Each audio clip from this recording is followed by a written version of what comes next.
परिव्राजकाचार्य सर्वोद्धार समर्थ सद्गुरु श्री चैतन्यानंद सरस्वती नाना महाराज की जय। समर्थ सद्गुरु श्री काका महाराज की जय। नर्मदा माता की जय। नर्मदे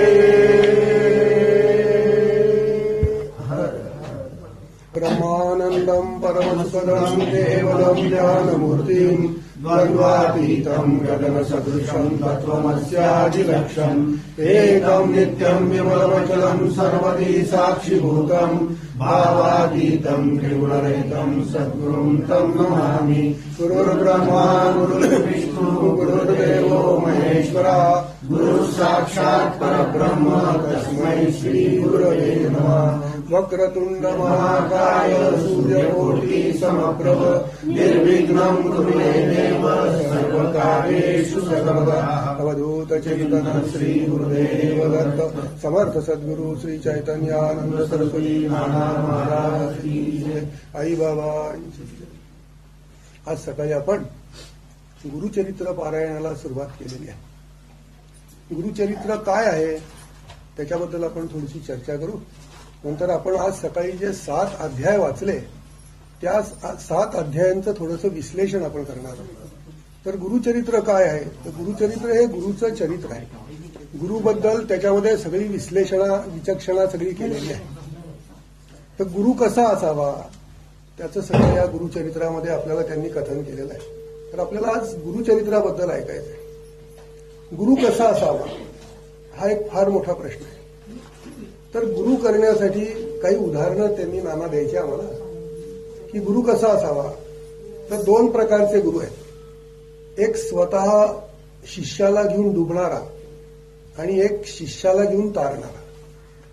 तर नाना उदाहरण द्यायचे की गुरु 2 प्रकारचे, एक गुळगुळीत दगड आणि एक खडबडीत लाकूड। तर गुळगुळीत दगडाबरोबर एखादा साधक जर जात असेल तर तो गुळगुळीत दगडाचा जो गुरु असतो तो त्या साधकाला सांगतो की बाबा रे तू माझ्याबरोबर आपण पाण्यात पोहू, बरं का।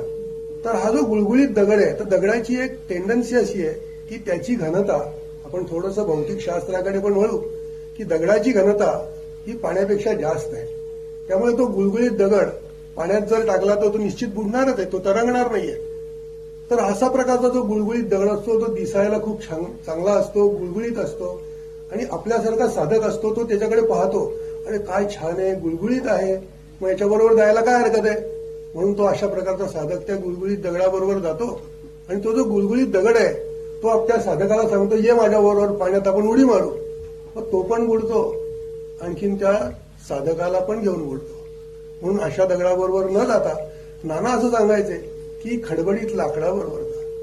कारण लाकूड काय आहे, लाकडाची टेंडन्सी अशी आहे की त्याची घनता ही पाण्यापेक्षा कमी आहे आणि ते पाण्यावर तरंगतं। तर अशा प्रकारचा जो गुरु असतो त्याचं वजन पण कमी असतं, त्याची घनता पण कमी असते आणि शिष्याला तारण्याची त्याच्यामध्ये क्षमता असते। म्हणून ते असं सांगतात की अशा प्रकारच्या लाकडाचं जे काही दैवत आहे त्या दैवताबरोबर तुम्ही राहा। तो जरी खडबडीत असला, दिसायला चांगला नसला, पण त्याच्यातले जे काही गुण आहेत ते गुण अत्यंत उपयोगी आहेत। तर तुम्ही अशा प्रकारच्या त्या लाकडाच्या दगडाबरोबर राहा, लाकडाच्या गुरुबरोबर राहा, म्हणजे तो स्वतः पण तरतो आणि आपल्या शिष्याला पण तारतो। गुरुचरित्रामध्ये आपल्याला हेच सगळं त्यांनी सांगितलंय। गुरुचरित्राचे साधारणपणे 6700 ते 6800 त्यांच्या 7491 ओव्या आहेत गुरुचरित्रामध्ये आणि त्याचे 3 भाग त्यांनी पाडलेले आहेत। तर पहिला जो भाग आहे तो सगळा ज्ञानकांड आहे। मग ज्ञानकांडामध्ये त्यांनी काय वर्णन केलंय की ज्ञानकांडामध्ये सृष्टीच्या उत्पत्तीपासून तर दत्तात्रेयांचे जे 3 अवतार झालेत त्या 3 अवतारापर्यंत त्याच्यामध्ये त्यांनी ज्ञानकांडामध्ये आपल्याला वर्णन केलेलं आहे। नंतर 25 अध्यायापासून 37 अध्यायापर्यंत त्यांनी कर्मकांड सांगितलंय। आता कर्मकांड काय आहे तर कर्मकांडामध्ये मानव जन्मामध्ये मानवाने कोणत्या कोणत्या प्रकारची कर्म करायची त्याचं सगळं विश्लेषण त्यांनी त्याच्यात दिलेलं आहे।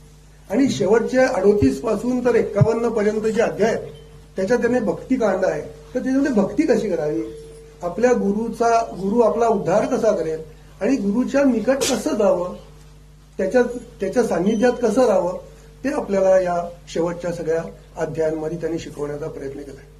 तर आज आपण जे काही 7 अध्याय घेतले होते त्या 7 अध्यायांमध्ये पहिला अध्याय जो होता हे सगळे ज्ञानकांडाचे अध्याय आहेत. तर पहिल्या अध्यायामध्ये त्यांनी आपल्याला गणेशाची वंदना सांगितली आहे, सरस्वतीची वंदना सांगितलेली आहे, नंतर अनेक देवतांच्या ऋषींच्या वंदना सांगितल्या आहे आणि तो अध्याय त्या ठिकाणी त्यांनी संपवण्याचा प्रयत्न केला आहे.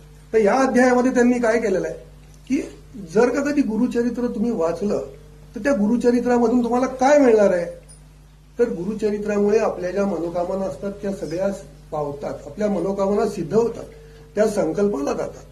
म्हणून हे गुरुचरित्र ऐकायचं आहे. आता कथन करणारा हा काय करतो, ते वाचतो आणि ते कथन करतो. तर वाचण्यापेक्षा ऐकणं म्हणजे श्रवण करणं, श्रवण भक्ती सगळ्यात श्रेष्ठ भक्ती सांगितलेली आहे, म्हणून श्रवण करावं. आता मग तुम्ही म्हणाल की बाबा तुम्ही श्रेष्ठ का आम्ही श्रेष्ठ, तर जो श्रवण करतो तो श्रेष्ठ, कारण तो शांतपणे बसतो, 2-2 तास त्या वेड्या माणसाबरोबर तो घालवतो, म्हणून तो जास्त श्रेष्ठ आहे. आलं का लक्षामध्ये? म्हणून श्रवण करणाऱ्या माणसाला जास्त श्रेष्ठ मानलेलं आहे आणि त्याला त्याचं जे पुण्य आहे ते निश्चित मिळतं. म्हणून श्रवण भक्ती ही सगळ्यात श्रेष्ठ भक्ती या ठिकाणी मानलेली आहे. नंतर दुसरं काय होतं, ज्यावेळेस आपण गुरुचरित्र वाचतो त्यावेळेस वाचणाऱ्याने ते अत्यंत शुद्ध आणि चांगल्या मनापासून वाचलं पाहिजे. त्या ठिकाणी एक प्रकारची कंपनं तयार होतात आणि ही शक्तीची कंपन आहे आणि ही कंपनं दूरपर्यंत पसरतात आणि प्रत्येकाची शरीर प्रकृती म्हणजे भौतिकदृष्ट्या पण आणि आध्यात्मिक दृष्ट्या पण या दोन्हीच्या दोन्ही प्रबल करण्याचा प्रयत्न हे गुरुचरित्र या ठिकाणी करत असतं. म्हणून गुरुचरित्र आपण वाचलं पाहिजे, ऐकलं पाहिजे. गुरुचरित्र वाचण्यापेक्षा ऐकणं फार श्रेष्ठ आहे. कारण काय माहिती का, काही समाजासाठी म्हणजे आता जो ब्रह्म जाणतो तो ब्राह्मण असं एक तत्व आहे, परंतु काही लोकांमध्ये असं झालं की ब्राह्मण खूप श्रेष्ठ आहे, परंतु तसं नाही आहे. आलं का लक्षामध्ये? जो ब्रह्म जाणतो तो ब्राह्मण, 16 ओळ करणारा ब्राह्मण आता गेलं सगळं. 16 कोणाजवळ आहे, ज्याचं मन शुद्ध आहे तो खरा 16 आहे. आताच एक चर्चा आमच्याकडे आत्ता निघाली, आम्ही सगळेजण बसलो होतो, तर एका जणाने असं म्हणजे काढलं बा की बा संध्याकाळची आरती तरी कमीत कमी धोतर नेसून करायला सांगा. तुम्ही म्हटलं यार काय काय आवश्यकता काय आहे त्याची की बुवा धोतरच नेसलं पाहिजे ना आरती केली पाहिजे. हो मन शुद्ध आहे, मन चंगा तो सब चंगा, खरं आहे की नाही? म्हणून मन शुद्ध पाहिजे. ज्याचं मन शुद्ध आहे ना त्याला सगळंच मिळतं. म्हणून तुम्ही 16 वळ्यापेक्षा मनाकडे धावा आणि मन शुद्ध करण्याचा आपल्या गुरुचरित्राचा हेतूच आहे की तुम्ही प्रत्येकाचं मन शुद्ध करा. आता मन शुद्ध करणं म्हणजे काय, सगळ्यात पहिले आपण अन्नावरती थोडासा कंट्रोल केला पाहिजे. आपलं हे जे शरीर आहे हे सगळं अन्नमय शरीर आहे, हा कोश आहे आणि हा सगळा अन्नापासून तयार होणारा कोश आहे. आता तुम्ही म्हणाल की अन्न हे परब्रह्म आहे, आपण म्हणतो अन्न हे परब्रह्म, उदरभरणनो हे अन्न हे पूर्ण ब्रह्म असं आपण त्या ठिकाणी म्हणतो. आणि मग अन्न सेवाला काय हरकत आहे? मग मला असं म्हणतात की काका तुम्ही अमुककडे काय जेवत नाही. म्हटलं त्या जेवणाचा प्रश्नच नाही आहे, सगळं शुद्धच आहे, परंतु जो करणारा आहे, जो ते अन्न बनवतो त्याची प्रवृत्ती कशी आहे, त्याचं मन कसं आहे, तर ते त्या सगळ्या अन्नामध्ये तिची प्रवृत्ती येते आणि जो खातो त्याची प्रवृत्ती पण तशीच बनते. म्हणून सात्विक माणसाकडे जर आपण अन्न सेवन केलं तर आपली वृत्ती सात्विक होते. म्हणून अन्नमय कोश, अन्नाकरता आपण झटलं पाहिजे, चांगल्यात चांगलं अन्न सेवन करायचा प्रयत्न केला पाहिजे. आज आपण बाजारात जातो, आपल्याबरोबर मुलं असतात, छोटी छोटी मुलं, काका कचोरीचा वास येतोय, घ्या ना कचोरी. काका पण खातो आणि पोरांना पण खाऊ घालतो. पण हे तुम्ही टाळलं पाहिजे. ही कचोरी तुम्ही घरी बनवा आणि घरी त्या पोरांना खाऊ घाला. त्या मुलाला तुम्ही थोडंसं दाबलं पाहिजे की त्याला सांगितलं पाहिजे नाही रे बाबा, आपण घरी जाऊन छानपैकी कचोरी करेल आणि आपण ती कचोरी खाऊ. पण आज तसं नाही आहे, सगळं इन्स्टंट मिळत आहे आम्हाला, तयार रेडी माल, आणि आम्ही त्या रेडी मालाकडे वळायचा प्रयत्न करतो. त्यामुळे आमची मुलं आमचंच ऐकत नाहीये. तर त्या ठिकाणी आपण फार मोठ्या याने लक्ष दिलं पाहिजे. आपलं थोडंसं विषयांतर झालं, पण आपण परत याच्याकडे येऊ. मग या ठिकाणी हा जो पहिला अध्याय आहे त्या अध्यायामध्ये त्यांनी आपल्याला काय केलेलं आहे की त्यांनी थोडंसं वर्णन केलेलं आहे की बाबा आता हा सगळा कलियुग येणार आहे आणि या कलियुगामध्ये जे अवतार होणार आहेत त्या अवतारांचं त्यांनी त्या ठिकाणी वर्णन केलेलं आहे. तर पहिला जो अवतार झालाय तो आहे श्री दत्ताचा अवतार. पहिल्या अध्यायात त्यांनी आपल्याला सांगितलं. मग आता श्री दत्ताचा जो अवतार झालाय तो अवतार कुठे झाला, कसा झाला, त्याचं वर्णन आपल्याला 4थ्या अध्यायामध्ये घ्यायचं आहे. बरोबर आहे की नाही? मग पहिला अवतार श्री दत्तांचा अवतार आहे. मग दत्त हे काही मानवी रूपात नव्हते. म्हणून मानवी रूपात येऊन मानवाचं कल्याण करण्यासाठी म्हणून अवतार व्हावा म्हणून श्री दत्त एका ठिकाणी गेले. त्याचं वर्णन आपल्याला येणार आहे. आणि त्या ठिकाणी जाऊन 5व्या अध्यायामध्ये आणि त्या ठिकाणी जाऊन त्यांनी त्या बाईला आशीर्वाद दिलाय. आणि त्या ठिकाणी श्रीपाद श्रीवल्लभांचा जन्म झाला.